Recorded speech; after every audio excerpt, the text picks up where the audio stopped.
Hello, John Bona here again with the story of liberty. Winter was setting in. It was in Plymouth Harbor in December of 1620. The winds are chill and the snow lies upon the hills. The scene is without cheer. Ice-bound shores, a dense forest, unexplored wilderness, all before them.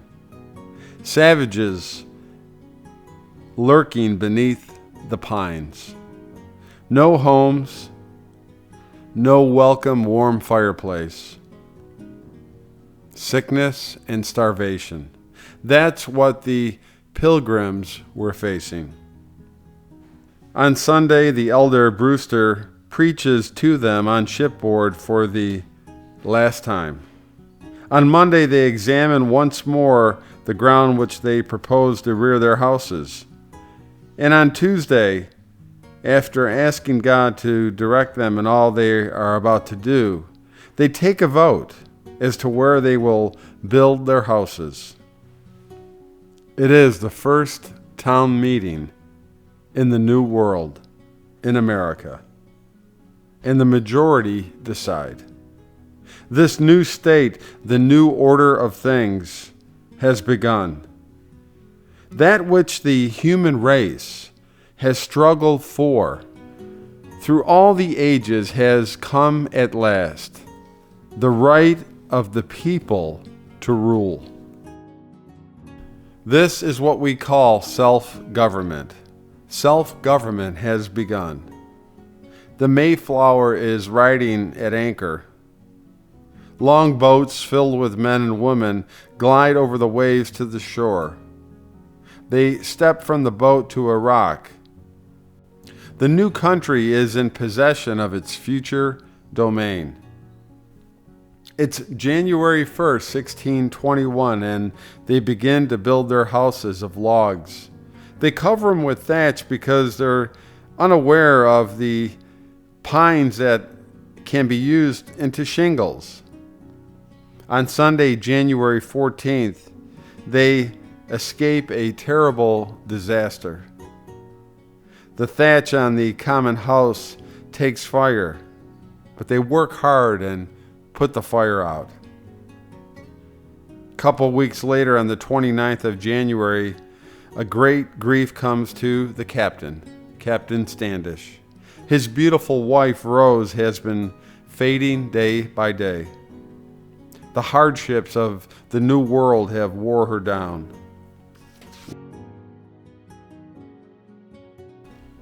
With tearful eyes and swelling hearts, the living carry her up to the burial place on top of the hill.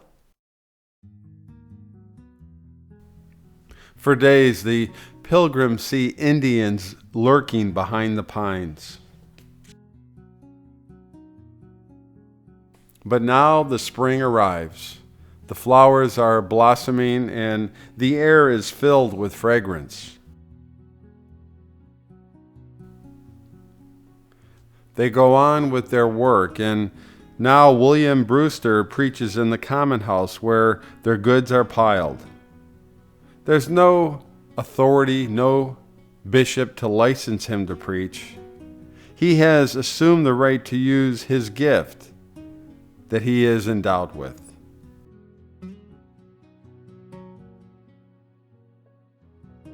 He has no authority over him except God.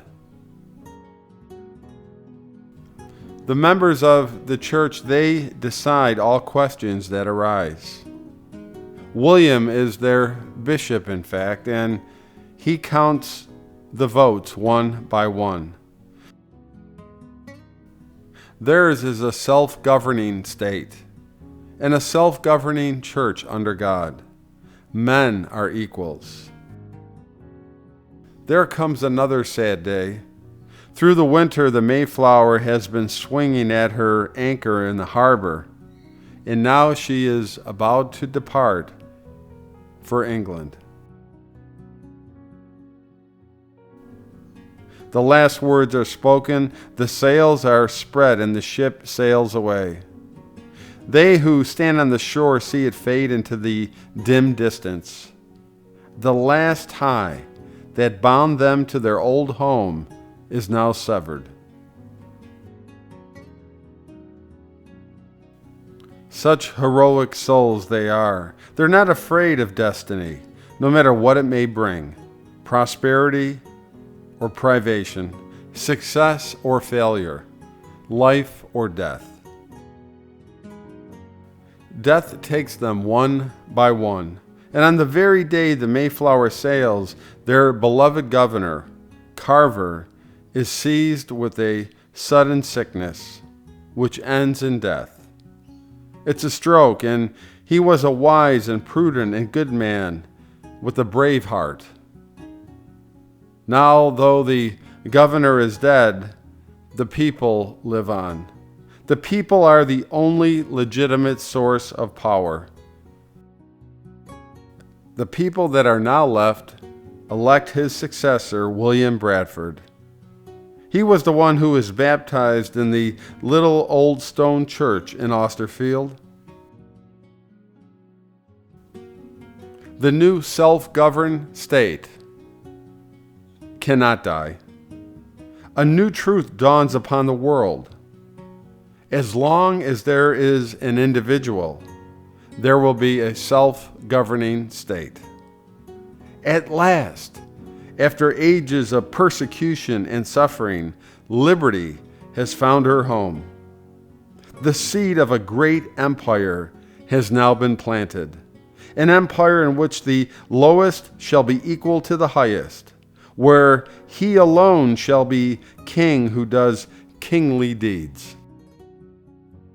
The contest is not yet over between the royal authority and the rights of men, between priestly prerogative and the conscience of the individual. King James will still persecute them. King George will attempt to exercise arbitrary authority. There will be persecutions, imprisonments, and banishments for conscience sake. Men cannot at once be emancipated from the ideas of the ages. The intolerance and bigotry of the old world, like weeds, will take root in the new, and many years must go by before men can be wholly free. The little company, there are only 50 of them now. They have no code of laws. In the old world, kings and the barons and the nobles and the archbishops have made the laws. But these untitled, unlettered men assemble in town meeting and make their laws under God, with each man voting. No king could add to the validity of their statutes. No archbishop or noble could frame laws more wise and just. No constable of the kingdom could make them more effective. This new self-governing state, composed of 50 individuals, elects its governor, frames its laws, and enforces them. Can a king do more?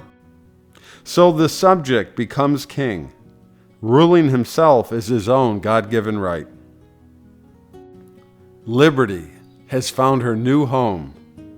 America is in its embryonic stage. Strong hands will subdue the wilderness, and brave hearts will establish an empire extending from the frozen regions of the north to the sunny south, from the stormy Atlantic to the Pacific. Through hardship, suffering, and sacrifice, the great republic of the Western world, the United States of America, shall rise to become a peer among the nations. Its starry flag shall be the emblem of the world's best hope, the hope of liberty.